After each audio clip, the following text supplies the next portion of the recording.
I set out to kill a $2,000 subscription inside of my business yesterday, and I ended up not killing it.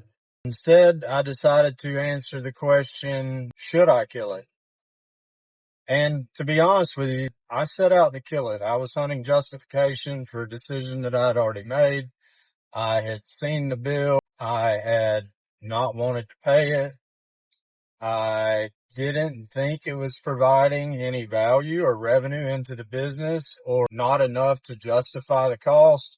I know that other business owners know what I'm talking about. There's probably something inside of your business that you don't have much visibility into. You're not really sure how much value it's bringing in. You think it's helpful, but you don't know. Maybe you have it because everybody else in your industry has it. And when that subscription bill or that invoice shows up to pay, you're leaning towards killing that thing, just to reduce your overheads. Here's what I did instead. I decided to dig in and take a look at the metrics. And this particular thing is a platform that is hosted by my point of sale software, and it is my web store. So the nice thing about it is connected to my rental software, which means when a customer goes to the web store, they can click on the equipment. It carries them through a cart. They can add everything that they want, and then they can check out and request a quote. And then I manually follow up with all of those, but the quote is already entered into the system.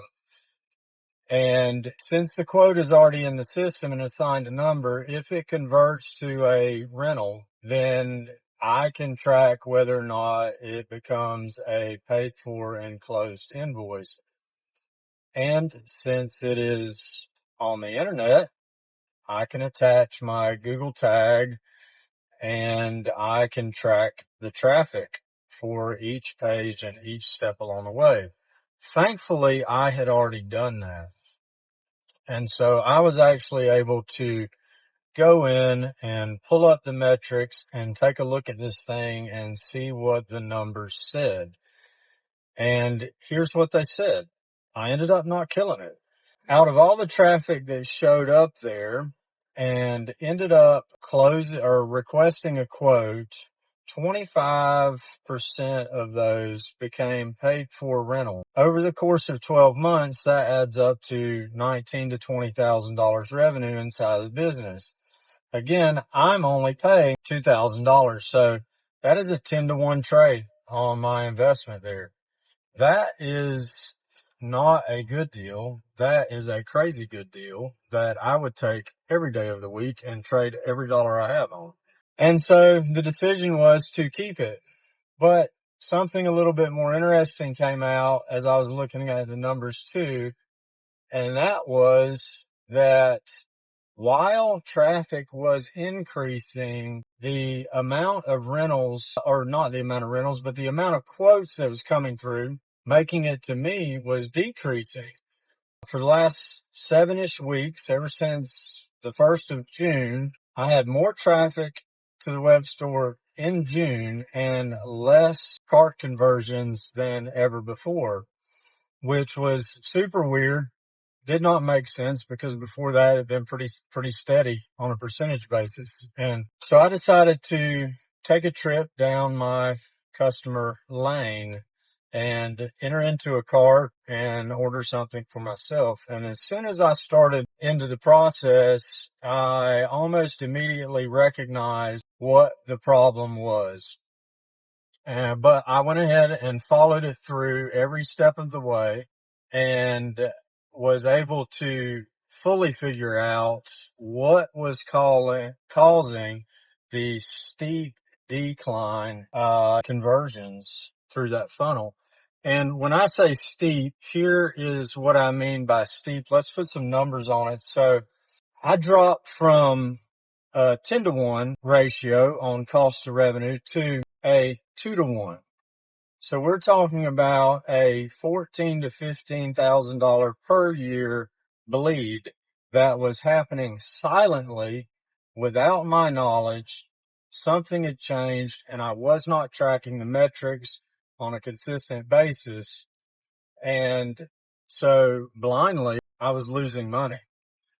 Any way you look at it, a 2-to-1 is still better than a 0-to-1 or a 0.5-to-1. So it wasn't losing money, but it was definitely opportunities happening without me knowing it.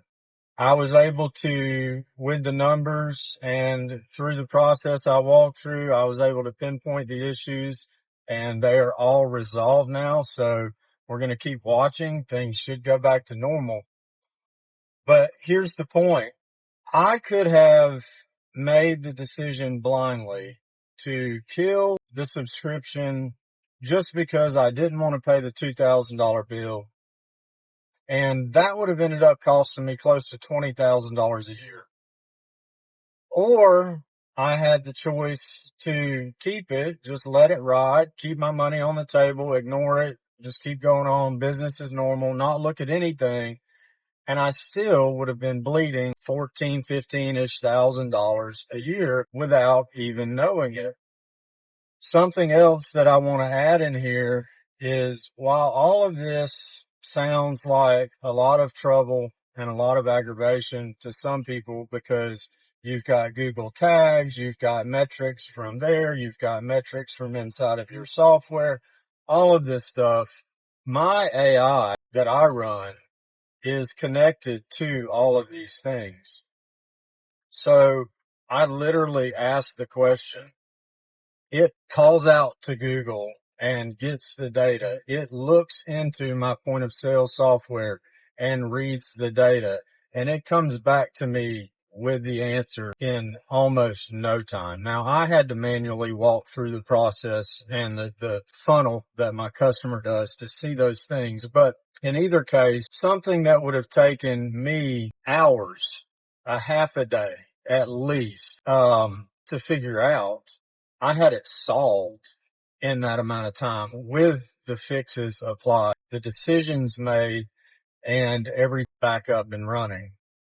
So at the end of the day, as a business owner, you're left with three choices in this situation. You can keep it, which is the choice that I made because it's obviously a good trade. It's bringing more revenue into the business than I'm paying for it. You can kill it, which sometimes needs to be done. If it's not making money and it's not fixable, kill it immediately and feel great about it when you go to bed. Or you can fix it. Either way, you've got to have the data to back up these decisions.